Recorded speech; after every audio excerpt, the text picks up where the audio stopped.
ایک international documentary بن رہی ہے اور انہی کی جانب سے ہمیں یہ سوالات موصول ہوئے ہیں، ان کے بارے میں بھی ہم آپ سے جاننا چاہیں گے۔ آغاز کرتے ہیں، یہ پوچھتے ہیں کہ اسلام کی جو تاریخ ہے اس میں ختنے کی کیا حیثیت ہے، اس کی وجہ کیا ہے، اس کا سبب کیا ہے؟ اللہ تعالیٰ نے یہ ختنے کو تو بطور سنت آگے رسالت محمد صلی اللہ علیہ وسلم کے ذریعے جاری فرمایا ہے، اس کی حکمت کیا ہے؟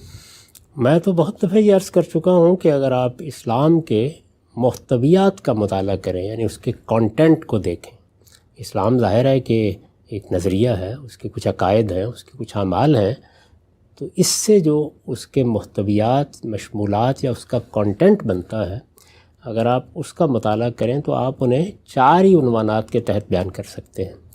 ان میں سے ایک بڑا عنوان عبادات کا ہے، اس کے بعد تطہیر بدن ہے، پھر تطہیر خورونوش اور پھر تطہیر اخلاق۔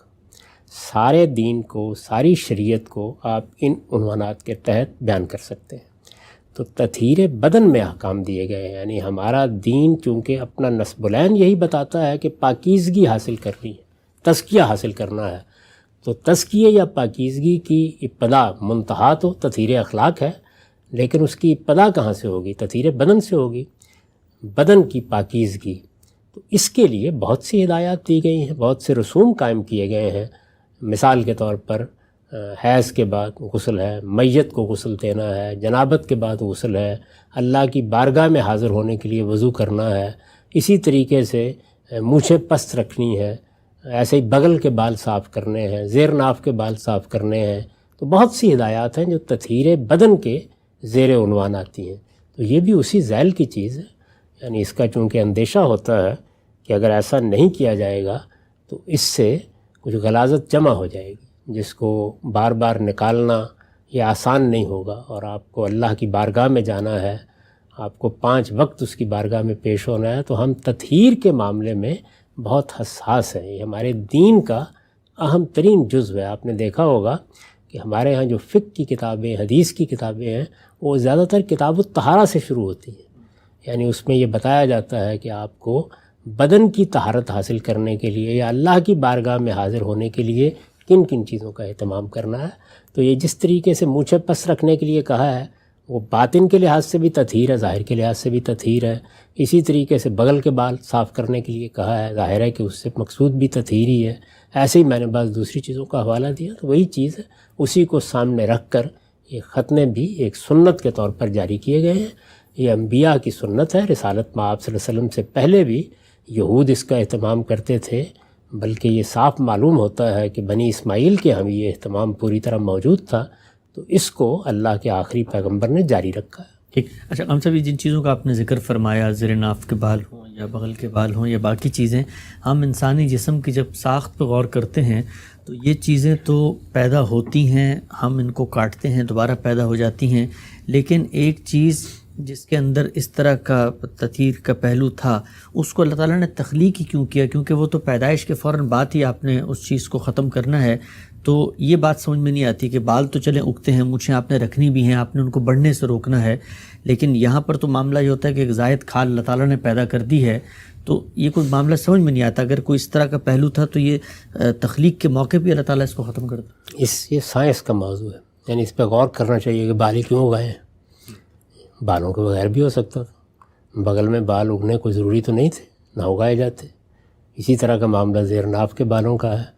تو یہ دین کا موضوع نہیں ہے، یہ سوچیں، غور کریں، جاننے کی کوشش کریں۔ اللہ نے کسی چیز کو بنایا ہے اور اس میں کسی چیز کو وقتی طور پر رکھا ہے، یا ہمیں پابند کیا ہے کہ ہم اس کو کاٹیں اور صاف کریں، تو اس کا ایک تو سائنسی پہلو ہے، کیوں اگا دی یہ بال، کیوں آخر جلد اس طریقے سے بنا دی، تو یہ سائنس کا موضوع ہے۔ ہم جو بات کہتے ہیں وہ یہ ہے کہ جو کچھ انسان بنا دیا گیا ہے اس پر لازم کیا گیا ہے وہ تطہیر اختیار کرے، اور اللہ تعالیٰ کا قانون جو دنیا میں جاری ہے وہ یہی ہے کہ ایسا تو نہیں ہے کہ ہم نہا دھو کے پیدا ہوتے ہیں اور پھر نہائے دھوئے رہتے ہیں اور یک بہ یک کہیں سے پانی اترتا ہے اور ایسا ہوتا ہے، نہیں، ہم شعوری سطح پر طہارت حاصل کرتے ہیں۔ تو یہ شعوری طہارت ہے جو بال کاٹ کے حاصل ہوتی ہے، جو آپ مونچھوں کو پس رکھتے ہیں تو حاصل ہوتی ہے، بال صاف کرتے ہیں تو حاصل ہوتی ہے، نہاتے ہیں تو حاصل ہوتی ہے۔ یہ سارے کام بھی شعوری طور پر کیے جاتے ہیں، یہ کام بھی اسی طریقے سے کیا جاتا ہے۔ ٹھیک۔ تو باقی یہ کہ اللہ نے کسی موقع کے اوپر کسی چیز کو رکھا اور پھر ایک موقع پر کہا کہ اس کو کاٹ دیا جائے، تو یہ شعوری احساس کے ساتھ کاٹنا بجائے خود تطہیر کا پیغام دیتا ہے، تو وہ تو ہمیں حاصل کرنا ہے۔ باقی یہ کہ اس سے پہلے اس کی کیا کیا معنویتیں ہیں، سائنس غور فرمائے اور ان کو تلاش کرتی رہے۔ ٹھیک، آگے بڑھاتے ہیں۔ بیان فرمائیے گا، یہود کے ہاں جو ختنے کی اہمیت ہے وہاں تو ایک فرض کے درجے کی چیز رکھتی ہے، لازم ہے، بلکہ آپ کا تشخص ہی قائم نہیں ہوتا جب تک آپ یہ نہ کروائیں۔ مسلمانوں کے ہاں اس حکم کی نوعیت کیا ہے؟ فرض ہے، استحباب کا ہے، چوائس ہے، کر لیں نہ کریں، لیکن لازم واجب؟ یہ ایک سنت کے طور پر جاری کیا گیا ہے، اور ایسی تمام چیزیں جن کے بارے میں صراحت نہ ہو کہ یہ فرض کر دی گئی ہیں یا ان کو اگر آپ نظر انداز کریں گے تو حرمت کا ارتکاب کریں گے، اگر صراحت نہ ہو تو وہ سب درجہ استحبابی میں ہوتی ہیں۔ لیکن استحباب بہت موقت بھی ہوتا ہے، میرے نزدیک یہ استحباب موقت ہے، یعنی ان سب چیزوں کی بہت تاکید کی ہے رسول اللہ صلی اللہ علیہ وسلم نے۔ جس طریقے سے ہم دیکھتے ہیں کہ ویسے تو آپ جب چاہیں نفل پڑھیں، یہ بڑی خیر و برکت کی چیز ہے، لیکن نمازوں سے پہلے اور بعد میں بعض نوافل ہیں کہ جن کا حضور صلی اللہ علیہ وسلم نے التزام فرمایا، تو ان کو آپ کہتے ہیں نا یہ سنت موقدہ ہے۔ اس کا مطلب کیا ہے؟ سنت موقدہ کا مطلب ہے کہ وہ کام رسول اللہ نے خود بھی کیا اور اس کی تاکید بھی فرمائی، تو میرے نزدیک یہ اسی ذیل کی چیز ہے۔ یہ بتائیے گا ہم سب کہ ہمارے ہاں مسیحی روایت اسی الہامی روایت ہی کی ایک شاخ ہے، ان کے ہاں ختنے کے بارے میں جو ایک اپوزیشن نظر آتی ہے نظریات میں، اور بحیثیت پوری مجموعی تہذیب کے انہوں نے اس کو ایک طرح سے رد کر دیا ہے۔ اس کی کیا وجہ ہوئی؟ اگر الہامی روایت ایک ہی تھی، ایک ہی درخت کے مختلف شاخیں ہیں، دین وہی چلا آ رہا ہے، تو مسیحی روایت کے اندر ہمیں کیوں یہ نظر آتا ہے کہ انہوں نے ختنے کی اتنی بڑی ایک تہذیبی روایت، علامت، شناخت، سنت کو رد کر دی؟